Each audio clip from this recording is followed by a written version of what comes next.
हमारे देश का अगला राष्ट्रपति कौन होगा, इसके लिए कल देश भर के विधायक और सांसद अपने पसंदीदा उम्मीदवार को चुनेंगे। देश का 15वां राष्ट्रपति चुने जाने की रेस में एनडीए की तरफ से द्रौपदी मुर्मू को उम्मीदवार बनाया गया, जबकि विपक्ष के उम्मीदवार के तौर पर पूर्व वित्त मंत्री यशवंत सिन्हा मैदान में हैं। राष्ट्रपति के लिए वोटिंग भले ही 18 जुलाई यानी कि कल हो, लेकिन इसका परिणाम 21 जुलाई को आएगा। फिर 25 जुलाई को चुने हुए राष्ट्रपति पद की शपथ लेंगे। कौन बनेगा भारत का अगला राष्ट्रपति, ये तय करेंगे देश में मौजूद करीब 4800 सांसद और विधायक। इन सभी विधायकों और सांसदों के वोट का एक विशेष मूल्य होता है, जो हर राज्य के हिसाब से अलग अलग तय किया गया। वोट के मूल्य को आप इस तरह से समझ सकते हैं, किसी राज्य के विधायक के एक वोट का मूल्य 208 रखा गया, तो किसी अन्य राज्य के विधायक का मूल्य 8। इन मूल्यों का जोड़ ही किसी राष्ट्रपति उम्मीदवार को विजय दिलाता है।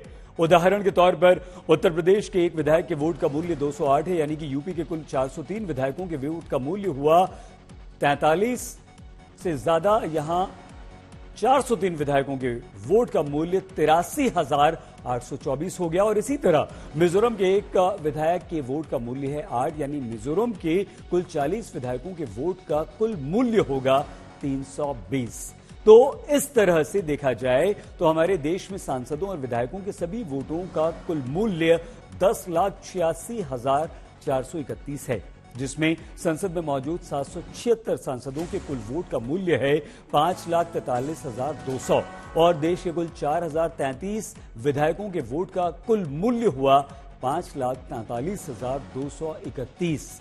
यहां आइए हम आपको एक लिस्ट दिखा देते हैं, जिसमें राज्यों के नाम के साथ वहां के विधायकों के वोट का मूल्य लिखा हुआ है। इसके द्वारा आप समझ पाएंगे कि किसी राज्य के एक विधायक का वोट अपने राष्ट्रपति उम्मीदवार के लिए कितने काम का सिद्ध होगा। इस लिस्ट में राज्यों के हिसाब से वहां के विधायकों की संख्या और प्रति विधायक के वोट का मूल्य हमने दिखाया है। यहां आपको यह बताना भी जरूरी है कि किसी उम्मीदवार के राष्ट्रपति बनने के लिए उसे कुल 5,43,216 वोटों की जरूरत होती है, जो सांसदों और विधायकों के वोट के कुल मूल्य को जोड़कर बनता है। अब जहां तक एनडीए और विपक्षी दलों के उम्मीदवारों की दावेदारी की बात है, तो इस रेस में एनडीए कैंडिडेट द्रौपदी मुर्मू बहुत आगे दिखाई देती हैं। जो अभी तक स्थिति बन रही है, उससे तो यही लग रहा है कि द्रौपदी मुर्मू के समर्थन में करीब 60% वोट पड़ने की संभावना है। राष्ट्रपति चुनाव में द्रौपदी मुर्मू और यशवंत सिन्हा के वोट का अंतर भी काफी बड़ा रह सकता है। कैसे, देखिए। एक आकलन के अनुसार द्रौपदी मुर्मू को कुल 6,66,028 वोट मिल सकते हैं। ये वोट एनडीए दल और कुछ अन्य दलों के वोट को मिलाकर आप देख सकते हैं। जहां तक समर्थन की बात है, तो एनडीए कैंडिडेट को बीजेपी के अलावा Akali Dal, BSP, TDP, JDU, AIADMK, Shiv Sena, YSR, RCP, BJD का समर्थन मिल रहा है। इस हिसाब से द्रौपदी मुर्मू की दावेदारी काफी मजबूत दिखाई देती है। वहीं अगर हम विपक्ष के उम्मीदवार यशवंत सिन्हा की बात करें, तो यशवंत सिन्हा को यूपीए और अन्य दलों से करीब 4,13,728 वोट मिल सकते हैं। और जहां तक पार्टियों के समर्थन की बात है, तो यशवंत सिन्हा को कांग्रेस, एआईटीसीडी, डीएमके, आम आदमी party, RJD, CPM, Samajwadi party, NCP और टीआरएस के विधायकों और सांसदों का समर्थन मिलता हुआ फिलहाल दिख रहा है। आकलन ये बताता है कि यशवंत सिन्हा को कुल वोट द्रौपदी मुर्मू के मुकाबले काफी कम मिलते हुए फिलहाल दिखाई दे रहे हैं। और एक आकलन के अनुसार एनडीए कैंडिडेट द्रौपदी मुर्मू को राष्ट्रपति चुनाव में करीब 61.58% वोट मिल सकते हैं, जो उनकी जीत के लिए बहुत हैं। वहीं दूसरी तरफ यशवंत सिन्हा को 38.21% वोट हासिल हो सकते हैं, जिसके कारण वो राष्ट्रपति चुनाव में जीत से काफी दूर इस समय दिखाई दे रहे हैं। अब हालांकि राष्ट्रपति चुनाव में क्रॉस वोटिंग भी होती है, तो ऐसे में 100% तौर पर यह नहीं कहा जा सकता कि राष्ट्रपति कौन बनने जा रहा है। फिलहाल यह स्थिति द्रौपदी मुर्मू के पक्ष में साफ साफ बनती हुई दिखाई दे रही है। कल 18 जुलाई राष्ट्रपति पद के लिए वोटिंग होगी, तो वहीं 6 अगस्त को उपराष्ट्रपति का चयन भी किया जाना है। देश का उपराष्ट्रपति कौन बनेगा, इसके लिए 2 उम्मीदवारों के नाम सामने आ चुके हैं, जिनमें एनडीए उम्मीदवार के तौर पर जगदीप धनखड़ हैं, तो यूपीए की उम्मीदवार हैं मार्गरेट अल्वा। जगदीप धनखड़ का राजनीतिक करियर 33 साल पुराना है, मार्गरेट अल्वा का करियर 48 साल का है।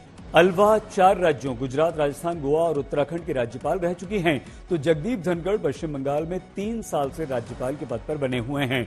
80 साल की मार्गरेट अलवा राजीव गांधी, पीवी नरसिम्हा राव सरकार में कैबिनेट मंत्री भी रह चुकी हैं, तो जगदीप धनखड़ भी 1989 से 91 तक वीपी सिंह और चंद्रशेखर की सरकार में केंद्रीय मंत्री रह चुके हैं। जहां तक उपराष्ट्रपति के चुनाव में जीत की दावेदारी की बात है, तो इस रेस में जगदीप धनखड़ की जीत तय मानी जा रही है। राजनीतिक समीकरण जगदीप धनखड़ के पक्ष में ही दिखाई दे रहे हैं। आइए हम आपको समझाते हैं कि उपराष्ट्रपति का चुनाव कैसे होता है और ये क्यों समीकरण जगदीप धनखड़ के पक्ष में फिलहाल दिखाई दे रहे हैं। उपराष्ट्रपति का चुनाव कुल सांसदों के निर्वाचक मंडल यानी कि इलेक्टोरल कॉलेज के द्वारा होता है। उपराष्ट्रपति चुनाव में केवल लोकसभा और राज्यसभा के सांसद ही वोट डाल सकते हैं। इनमें चुने गए और मनोनीत दोनों सदस्य वोट डाल सकते हैं। अगली लोकसभा में पूरे 543 सांसद हैं जो वोट डालेंगे। राज्यसभा में कुल 245 सदस्य होते हैं, जिनमें 12 नामित होते हैं। राज्यसभा में 8 सीटें खाली पड़ी हैं। इनमें से 4 जम्मू कश्मीर विधानसभा भंग होने के कारण खाली हैं, जबकि 1 सीट त्रिपुरा के नए मुख्यमंत्री बने माणिक साहा ने छोड़ दी है। 3 नामित सदस्यों की सीट भी खाली पड़ी है। मतलब यह हुआ कि आज की स्थिति में उपराष्ट्रपति चुनाव में 237 राज्यसभा सदस्य वोट डालेंगे। इस तरह से उपराष्ट्रपति चुनाव में संसद के कुल 780 सांसद ही वोट करेंगे। किसी उम्मीदवार के उपराष्ट्रपति बनने के लिए जरूरी वोटों की संख्या है 391। अगर केवल बीजेपी की हम बात करें तो लोकसभा में बीजेपी के 303 सदस्य हैं और राज्यसभा में बीजेपी के 91 सदस्य। मतलब यह हुआ कि कुल 394 वोट तो अकेले बीजेपी के पास ही हैं। ऐसे में अगर बीजेपी के सारे वोट जगदीप धनखड़ के पक्ष में डाल दिए जाएं तो बहुमत के आंकड़े से सिर्फ 3 वोट वो ज्यादा आ जाते हैं। 5 नामित सदस्यों के वोट भी आप जोड़ लीजिए, आंकड़ा हो जाता है 399। इसके अलावा एनडीए में शामिल लोकसभा और राज्यसभा के सदस्यों के वोट भी आप जोड़ लीजिए तो संख्या हो जाएगी 446। मतलब समीकरण एनडीए उम्मीदवार जगदीप धनखड़ की जीत के पक्ष में है और यह जीत साफ साफ नजर आ रही है। और एक तरह से राजनीतिक आकलन यही बनता है कि राष्ट्रपति और उपराष्ट्रपति के चुनाव में जीत की दावेदारी एनडीए उम्मीदवारों की ही है, मजबूत है और वही जीत भी रहे हैं।